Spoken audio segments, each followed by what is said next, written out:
Rahul മാങ്കൂട്ടത്തിൻ്റെ case എന്ന് പറയുന്ന മല്ലീശ്വരൻ്റെ അമ്പ് പോലെയാണ്. എടുക്കുമ്പോൾ 1, തൊടുക്കുമ്പോൾ 10, കൊള്ളുമ്പോൾ 1000. ഇങ്ങനെ ഒന്നിന് പുറകെ ഒന്നായിട്ട് കേസുകൾ ഇങ്ങനെ വന്നുകൊണ്ടിരിക്കുന്നു. ഇപ്പോൾ പറയുന്നത് ബലാത്സംഗം, അതായത് റേപ്പ്, ആ വാക്കിന് അതിൻ്റെ അർത്ഥം ശരിക്കും വരുന്ന രീതിയിലുള്ള ബലാത്സംഗം നടന്നു എന്നാണ്. അത് 23-കാരിയാണ് പരാതിക്കാരി. അവർ മൊഴി കൊടുത്തു കഴിഞ്ഞു. അവർ മൊഴി കൊടുക്കില്ല എന്നായിരുന്നു മാങ്കൂട്ട ഫാൻസ് അസോസിയേഷൻ്റെ വാദഗതി. പക്ഷെ അവരും മൊഴി കൊടുത്തു കഴിഞ്ഞിരിക്കുന്നു. മുൻകൂർ ജാമ്യം നീങ്ങിയിട്ടുണ്ട്. മിക്കവാറും അദ്ദേഹത്തിന് മുൻകൂർ ജാമ്യം കിട്ടാനാണ് സാധ്യത. കാരണം ഈ പ്രിഡേറ്റേഴ്സിനെല്ലാം മുൻകൂർ ജാമ്യം കൊടുക്കുന്ന ഒരു രീതി കേരളത്തിൽ വന്ന് പെട്ടിട്ടുണ്ട്. ഹൈക്കോടതിയിൽ പോയി കഴിഞ്ഞാൽ അറസ്റ്റ് അവർ തടയും, മുൻകൂർ ജാമ്യം കൊടുക്കില്ല, അറസ്റ്റ് തടയും. അറസ്റ്റ് തടഞ്ഞ് അവസാനം മുൻകൂർ ജാമ്യം കൊടുത്ത് വിടുന്ന ഒരു രീതിയാണുള്ളത്. അപ്പോൾ ഇവർ ഈ സ്ത്രീ സുരക്ഷയെക്കുറിച്ച് ഇടയ്ക്കിടയ്ക്ക് കോടതി വാചാലമാകും എങ്കിലും അവരുടെ പല പ്രവൃത്തികളിലും കോടതിയിൽ ഈ സ്ത്രീ പീഡകർക്ക് മുൻകൂർ ജാമ്യം അനുവദിക്കുന്ന ഒരു സമ്പ്രദായം, അതൊരു നാട്ടുനടപ്പായിട്ട് അംഗീകരിക്കപ്പെടുന്നത് വരുന്നത് എത്രക്ക് ആശാസ്യകരമാണ് എന്നുള്ള കാര്യം കോടതി ആലോചിക്കേണ്ട ഒരു വിഷയം തന്നെയാണ്. എന്തായാലും ഇപ്പോൾ അയാൾക്ക് അത് കിട്ടും എന്നാണ് ഞാൻ കരുതുന്നത്. പക്ഷേ അതിനകത്ത് ആ പെൺകുട്ടിയുടെ മൊഴി എന്ന് പറഞ്ഞ് നാം കേട്ട കാര്യങ്ങളൊക്കെ ഭയാനകമാണ്. അതെ. കാരണം ഇയാളെപ്പോലെയുള്ള ഒരു മനോരോഗിയെ ഒരു സമൂഹത്തിൽ സ്വതന്ത്രമായി വിഹരിക്കാൻ ഒരു നിയമ സംവിധാനത്തിന് അനുവദിക്കാൻ കഴിയുമോ എന്നൊരു ചോദ്യം സ്വാഭാവികമാണ്.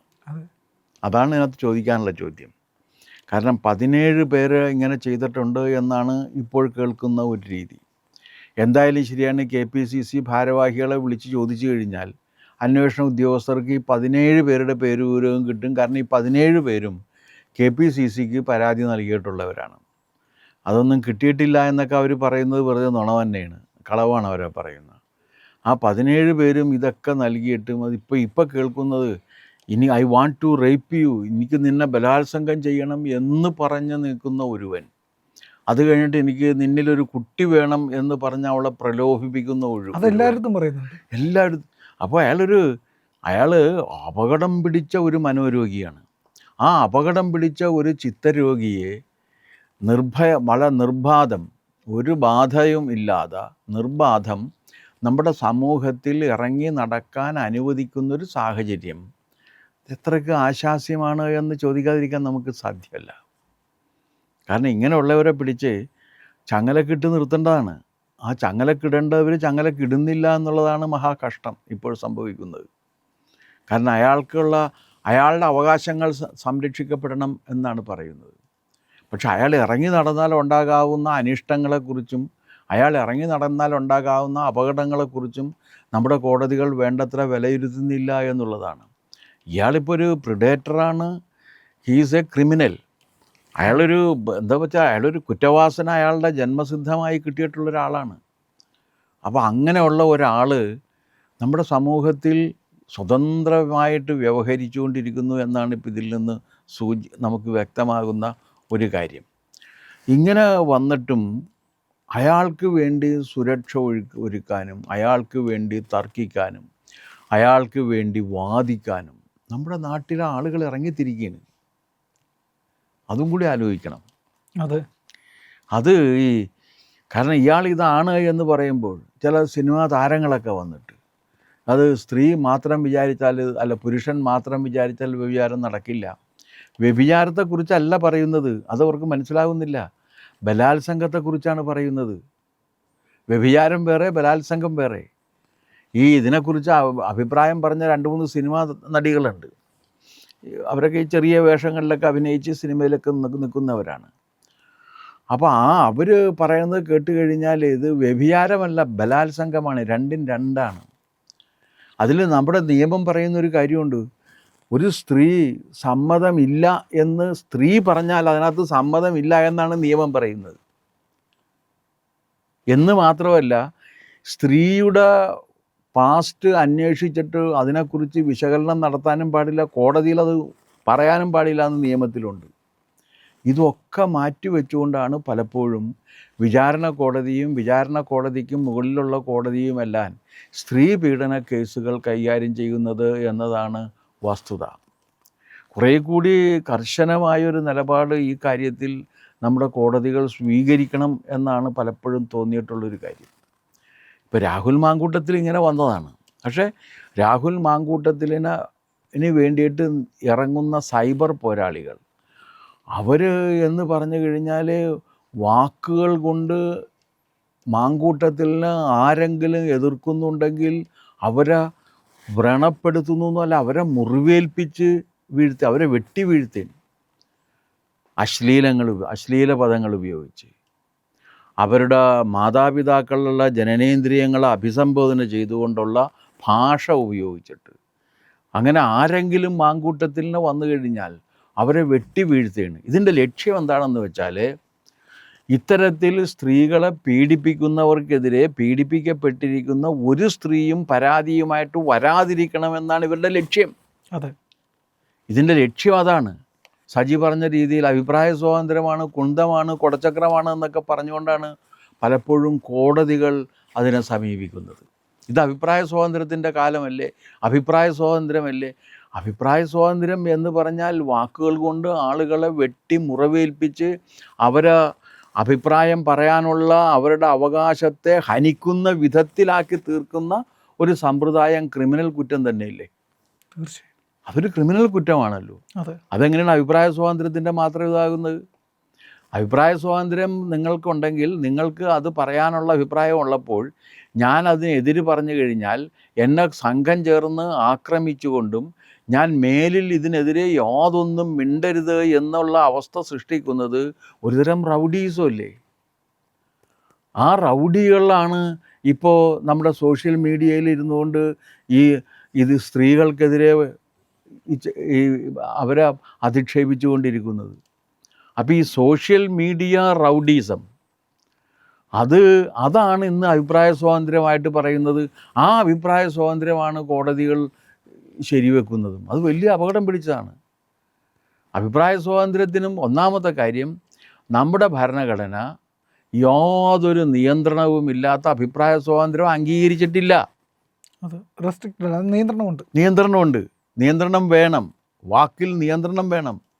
ആ വാക്കിൽ നിയന്ത്രണം വെക്കുകയും ആ വാക്കുകൊണ്ട് വാക്കുകളെ ആയുധമാക്കിക്കൊണ്ട് എതിരെ വരുന്നവനെയോ അഭിപ്രായ വ്യത്യാസമുള്ളവനെയോ വകവരുത്തുന്നതിന് വേണ്ടി സംഘം ചേർന്ന് നീങ്ങുന്ന സമയത്ത് പോലും അത് അവരുടെ അഭിപ്രായ സ്വാതന്ത്ര്യമല്ലേ എന്ന് കോടതി പറഞ്ഞാൽ എങ്ങനെ ശരിയാവും? ഇത് നമ്മുടെ കോടതി ഇത്തരം കാര്യങ്ങളെക്കുറിച്ച് ഗൗരവപൂർവ്വം ആലോചിക്കേണ്ടിയിരിക്കുന്നു. കാരണം ഇതാണോ നമ്മുടെ ഭരണഘടന വിഭാവനം ചെയ്യുന്ന അഭിപ്രായ സ്വാതന്ത്ര്യം?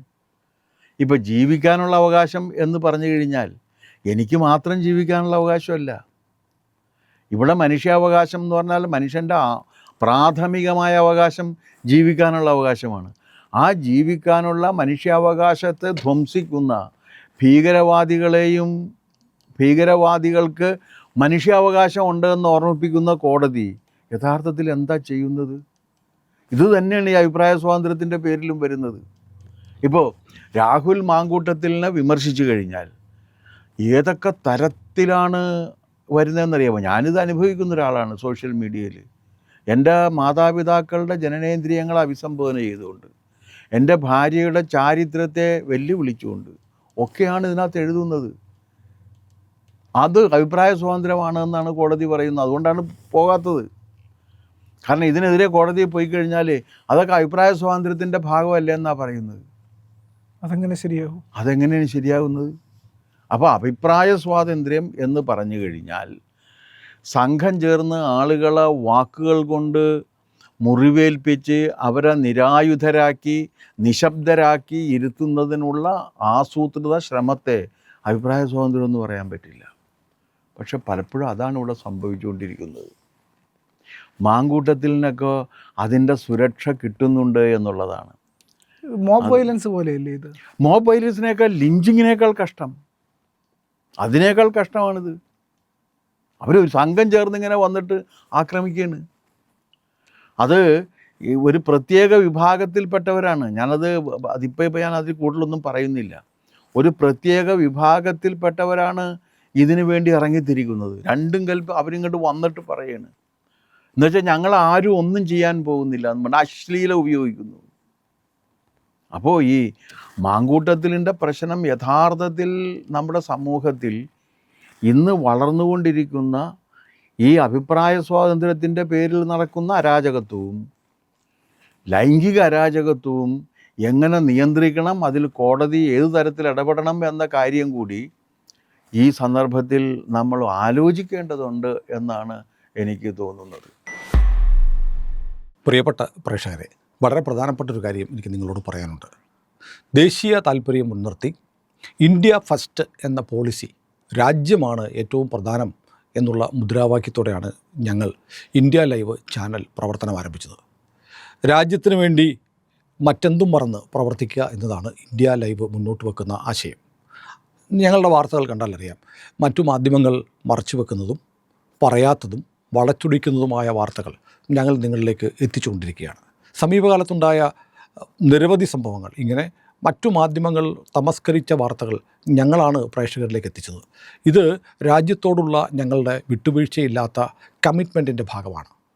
ഇത് നിരന്തരം ഈ നിലപാട് തുടരാൻ ഞങ്ങൾക്ക് നിങ്ങളുടെ സഹായം ആവശ്യമുണ്ട്. ആ സഹായം വേണ്ടത് രണ്ട് തരത്തിലാണ്. ഒന്ന്, നിങ്ങൾ ഞങ്ങളുടെ ചാനൽ സബ്സ്ക്രൈബ് ചെയ്യണം. നമ്മുടെ ചാനലിൽ വരുന്ന വീഡിയോകൾ ലക്ഷക്കണക്കിന് ആളുകൾ കാണുന്നുണ്ട്. എന്നാൽ ഈ വീഡിയോകൾ കാണുന്ന നല്ലൊരു ശതമാനം ആളുകൾ ഇത് കണ്ടതിന് ശേഷം മടങ്ങിപ്പോവുകയാണ്. അവർ ആ ചാനലൊന്ന് സബ്സ്ക്രൈബ് ചെയ്യാൻ മറന്നു പോകുന്നു. നമ്മുടെ ചാനൽ ഉറപ്പായും നിങ്ങൾ സബ്സ്ക്രൈബ് ചെയ്യണം. അതിന് ഒരു നിമിഷം മതി. സബ്സ്ക്രൈബ് എന്നുള്ള ആ ബാറിലൊന്ന് നിങ്ങൾ വിരലമർത്തുക, ഒന്ന് ക്ലിക്ക് ചെയ്യുക. തൊട്ടുപുറത്ത് ഒരു ബെല്ലൈക്കണുണ്ട്. ആ ബെല്ലൈക്കണും കൂടെ നിങ്ങൾ ക്ലിക്ക് ചെയ്താൽ നമ്മൾ കൊടുക്കുന്ന എല്ലാ വാർത്തകളുടെയും നോട്ടിഫിക്കേഷൻ നിങ്ങൾക്ക് യഥാസമയം കിട്ടും. ഇതാണ് ഒന്നാമത്തെ കാര്യം. രണ്ടാമത്തെ കാര്യം, നമ്മൾ ഈ ചാനൽ ആരംഭിക്കുന്ന സമയത്ത് ഒരുപാട് ആളുകൾ വിളിച്ചിട്ട് ഇന്ത്യ ലൈവിനെ സപ്പോർട്ട് ചെയ്യാൻ, സഹായിക്കാനൊക്കെ മുന്നോട്ട് വന്നിരുന്നു. നമുക്ക് അത്തരം ഒരു സഹായവും വേണ്ട എന്ന് നമ്മൾ പറഞ്ഞിരുന്നു. ഇപ്പോൾ നമ്മുടെ ചാനലിനോട് ചേർന്ന് ഒരു ജോയിൻ എന്നൊരു ബട്ടൺ ഇപ്പോൾ നിങ്ങൾക്ക് കാണാം. ആ ജോയിൻ ബട്ടൺ എന്ന് പറഞ്ഞാൽ നമ്മുടെ ഇന്ത്യ ലൈവിൻ്റെ ഒരു കമ്മ്യൂണിറ്റി ക്രിയേറ്റ് ചെയ്യാൻ വേണ്ടി യൂട്യൂബ് തന്നിരിക്കുന്ന ഒരു ബട്ടണാണ്. അതിൽ നിങ്ങൾ ക്ലിക്ക് ചെയ്താൽ 2-3 കാറ്റഗറിയിൽ നിങ്ങൾക്ക് ഇന്ത്യ ലൈവിൻ്റെ കമ്മ്യൂണിറ്റിയിൽ ചേരാൻ പറ്റും.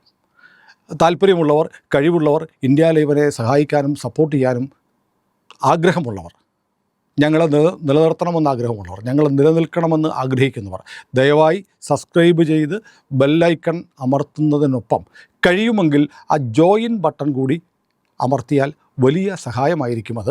ഇനി അത് ചെയ്യുന്നില്ല എങ്കിൽ നിങ്ങൾ ഉറപ്പായും സബ്സ്ക്രൈബ് ചെയ്യണം, ബെൽ ബട്ടൺ അമർത്തണം. പരമാവധി ആളുകളോട് ചാനൽ സബ്സ്ക്രൈബ് ചെയ്യാൻ പറയുക കൂടി വേണം. ഇന്ത്യ ലൈവ് നിലനിന്നാൽ മാത്രമേ രാജ്യത്തിന് വേണ്ടി, നമ്മുടെ സമാജത്തിന് വേണ്ടി നിരന്തരം വിട്ടുവീഴ്ചയില്ലാതെ ഞങ്ങൾക്ക് ശബ്ദിക്കാൻ കഴിയൂ.